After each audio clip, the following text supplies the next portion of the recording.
Oke, halo anak-anak, berjumpa lagi dengan Mr. Yohan ya. Tapi kali ini Mr. Yohan tidak akan menyajikan suatu materi, tapi Mr. Yohan akan membahas soal pada latihan soal subtema 1 di halaman 14, 15, dan 16 ya. Jadi anak-anak buka bukunya, Mr. Yohan akan membantu anak-anak untuk membahas soal-soal yang ada di sini ya. Kita mulai saja dari soal nomor 1 di muatan IPA. Berikut ini yang merupakan ciri benda padat adalah ya, kita lihat nomor A, memiliki bentuk yang berubah-ubah sesuai wadahnya. Oh, belum termasuk cirinya. Ini cirinya benda cair ya. Mengisi seluruh tempat yang ditempati. Oh enggak, ini bisa benda gas atau cair. Cari di salah cair ya.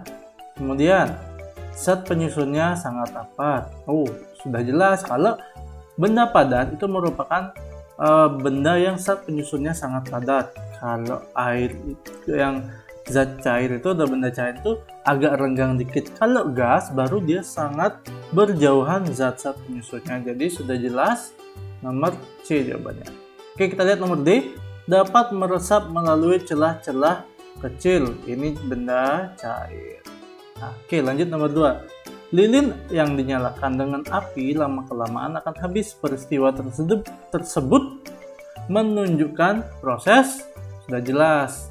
Kalau dia lilin itu kan, kalau anak-anak lihat, dia ada berubah ya menjadi seperti air ya, seperti gel. Itu berarti dia perubahan dari benda padat menjadi benda cair, yaitu jawabannya C, mencair.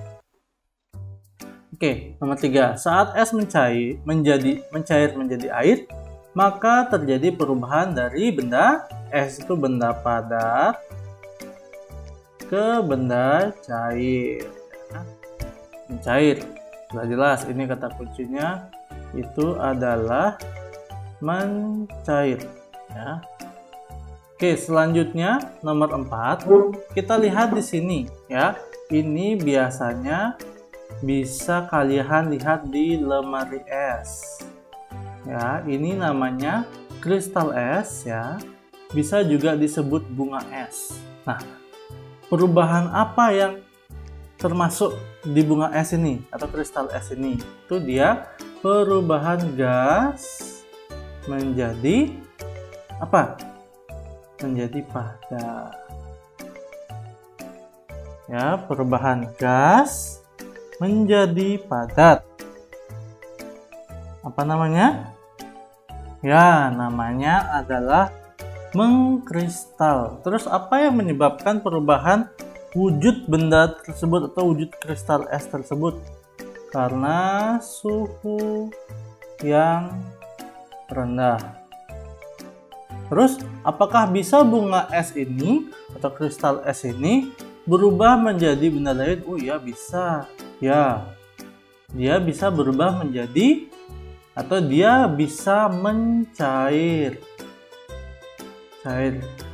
Ya, kenapa dia bisa mencair? Karena jika dipanaskan, kalor akan masuk ya, atau dia akan menerima kalor yang menyebabkan dia berubah wujud benda ya. Oke, itu jawaban untuk muatan IPA. Kemudian muatan bahasa Indonesia. Di sini kita lihat ada bacaan Budi Utomo. Ya, Mister bacakan. Pada tanggal 20 Mei 1908 didirikan sebuah organisasi pemuda di Jakarta. Organisasi tersebut bernama Budi Utomo. Ide untuk mendirikan organisasi tersebut digagas oleh Dr. Wahidin Sudirohusodo dan Sutomo. Organisasi Budi Utomo diketuai secara langsung oleh Sutomo. Melalui Budi Utomo, Sutomo mengumpulkan para pemuda Indonesia yang memiliki cita-cita yang sama, yaitu untuk memajukan bangsa Indonesia. Mereka pun bersama-sama berdiskusi dan berjuang untuk mewujudkan cita-cita Indonesia maju dan merdeka. Nah, untuk soal nomor 1, informasi sejarah yang disampaikan pada paragraf pertama adalah, sudah jelas, itu adalah asal-usul pendiri Budi Utomo, bener nggak? Oh enggak. Kemudian cita-cita para pemuda Indonesia?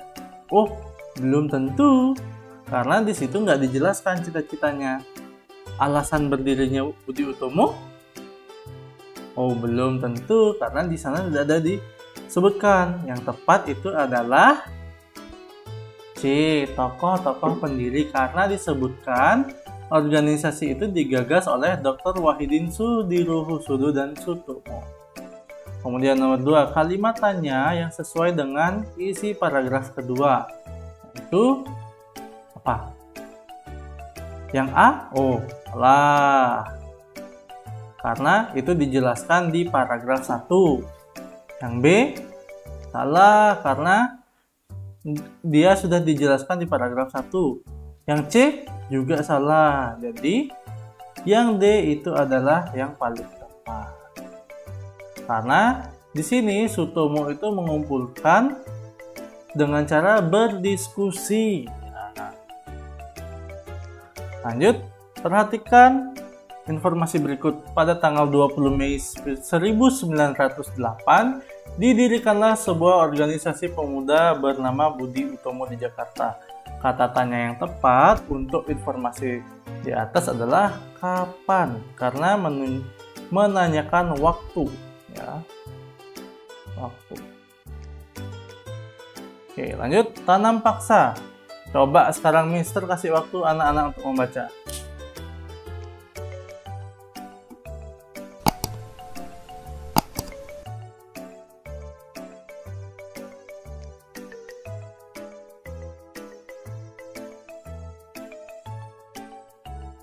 Oke, udah ya. Sekarang kita coba jawab. Nomor 4A. Informasi penting apa yang disampaikan pada paragraf pertama? Informasi pentingnya itu adalah tentang cultur, cultur stelsel atau tanam paksa.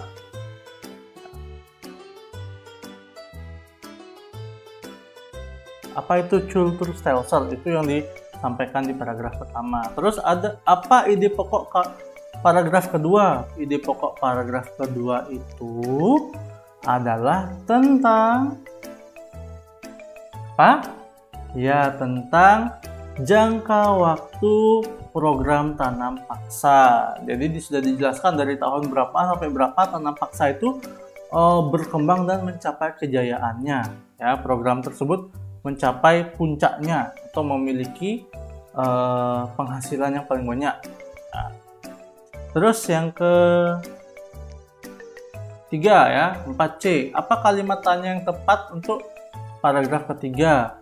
Ya, paragraf ketiga itu dia kan menjelaskan tentang apa? Tentang kerugian dari tanam paksa. Ya, bisa juga anak-anak pakai kata tanya apa? Apa kerugian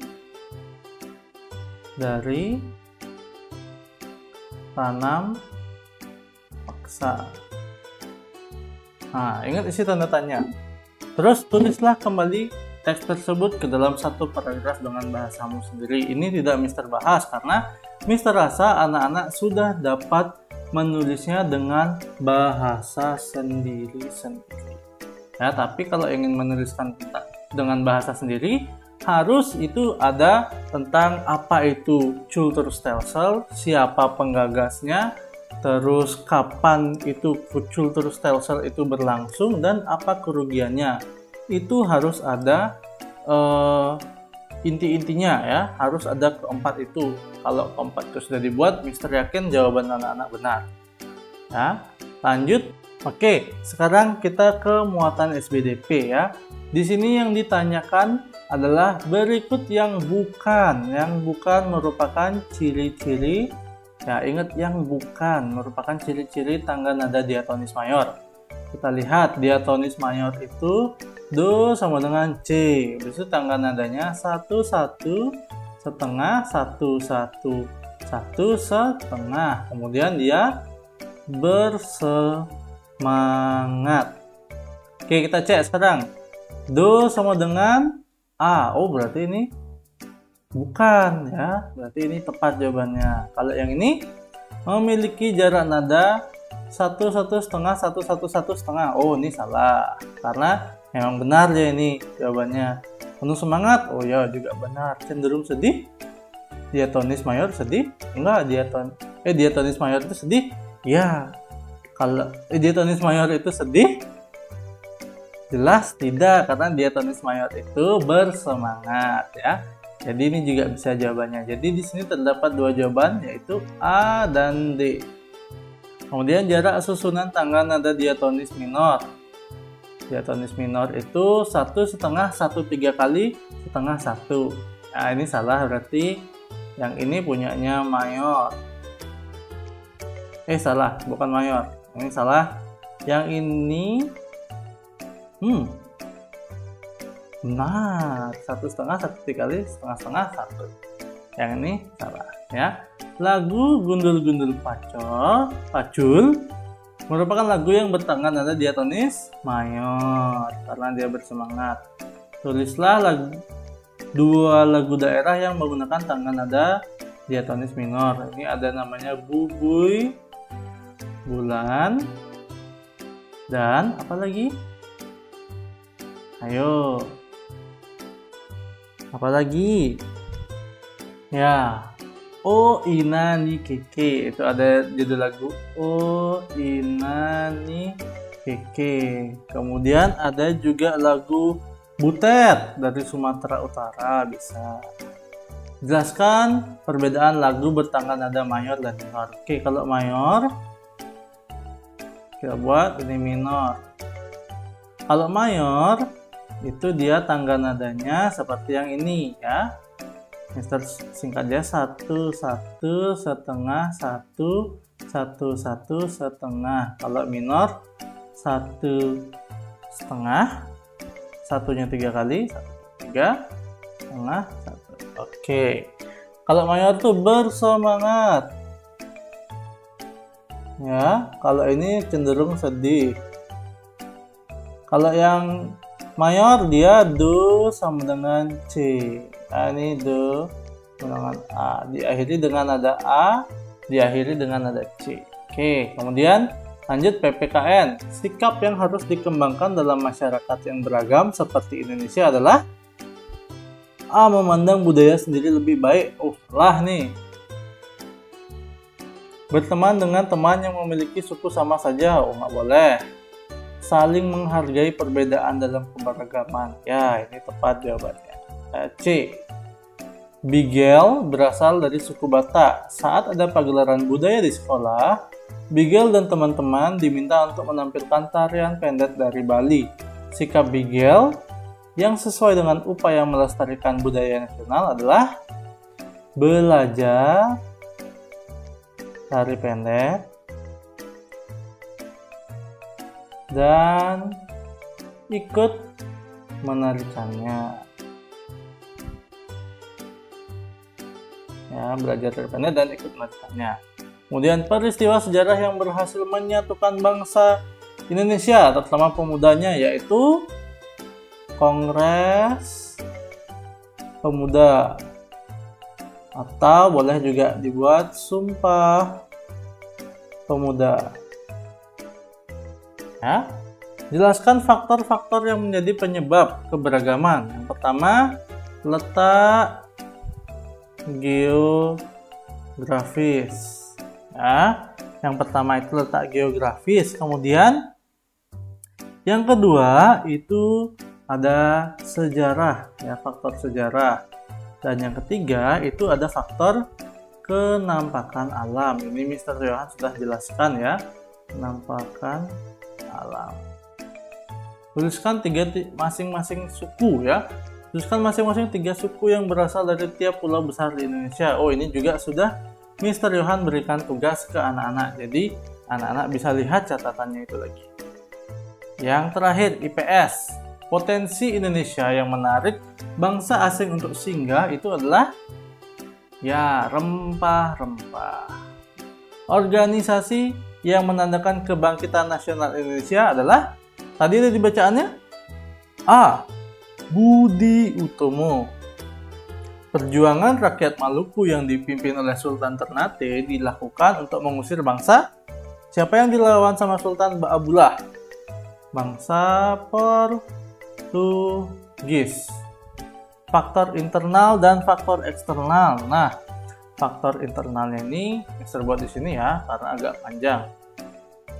Faktor internal itu ada yang pertama penderitaan, karena penderitaan rakyat. Yang kedua ada lahirnya atau ada golongan cendekiawan.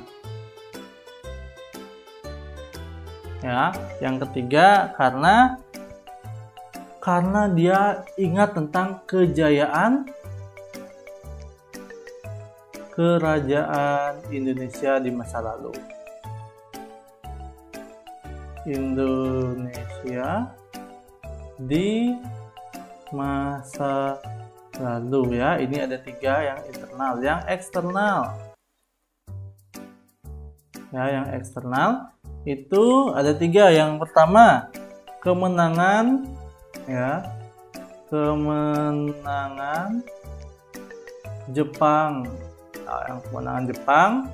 Kemudian yang kedua itu ada paham nasionalisme dan demokrasi. Yang ketiga itu ada kebangkitan ya. Dia lihat dari Indonesia tuh melihat India dan Filipina tuh bisa dia bangkit dari penjajah, karena itu menjadi faktor eksternalnya ya. Nah, yang nomor 5 itu anak-anak nanti bisa lihat di halaman 9. Di situ sudah jelas diuraikan tentang sifat-sifat dan perbandingan dari pergerakan nasional dari tahun 1900-an hingga 1930-an.